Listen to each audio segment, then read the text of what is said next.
massive game over in the Gold Cup as, of course, Saudi Arabia and Trinidad try to extend their stay in this year's competition. What can they do? Well, I'll tell you next.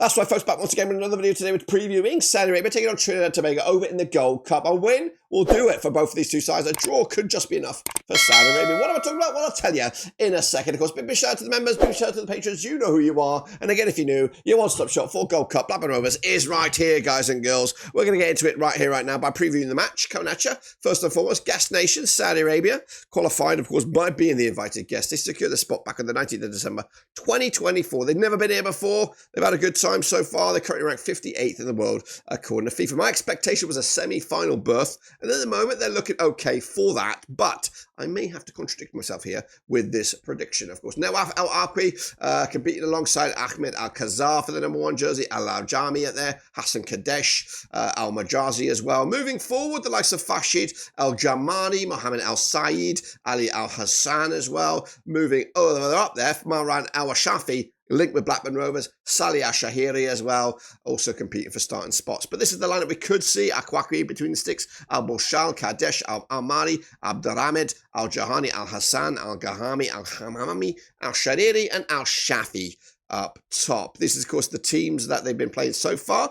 Open it up with a 1-0 win over Haiti. They picked up a 1-0 loss to the USA. All down to this, though. A point would probably do it. That would put them on 4 points. That means you would then require Haiti a big victory over the USA. So you're playing with fire with that one. Of course, both games kicking off at the same time. So you just don't know what's going to come out on top in that scenario. So a win guarantees your spot in the next round, and also a win could actually see you top the group, but probably needs a big old swing on that one. Trinidad Tobago, though, still got a chance themselves. This is how they got here. They qualified by the preliminary round, securing their spot back on the 25th of March, 2025. They've been here 13 times in this current rendition, 19 times in total, back in Latin back in 2023. Best ever performance was a semi-final berth back in the year 2000. However, they topped that with a runners-up spot back in the old school version back in 1973. They're ranked 100th in the world according to FIFA. My expectation, unfortunately, was a group stage exit, but maybe we're going to see something a little bit different. These are the guys hoping to change that. Denzel Smith between the sticks, Marvin Phillip also competing,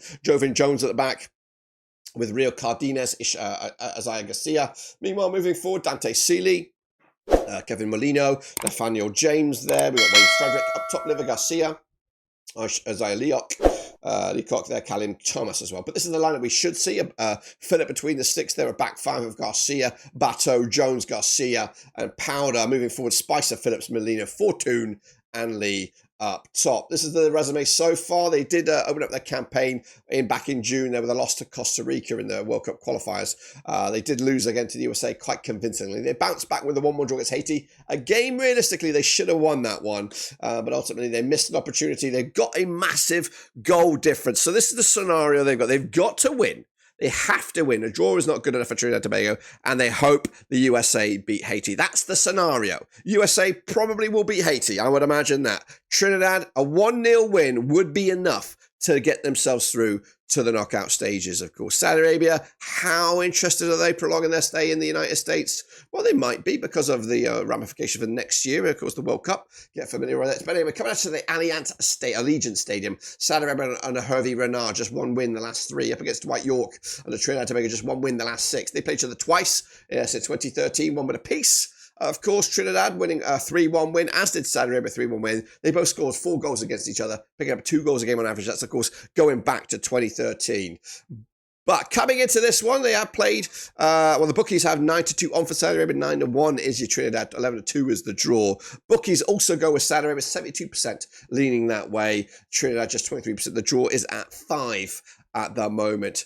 As for me, though, I'm gonna be a bit bold, be a bit brazen, stick my neck out on the chopping block for 1 second, for once in a blue moon. I'm gonna back the TT, the Soccer Warriors. I'm gonna go Trinidad Tobago to get that 1-0 win. I'm not necessarily saying that's going to be enough. It could be enough. It probably would be enough to see them through to the knockout stages. But ultimately, go for the win.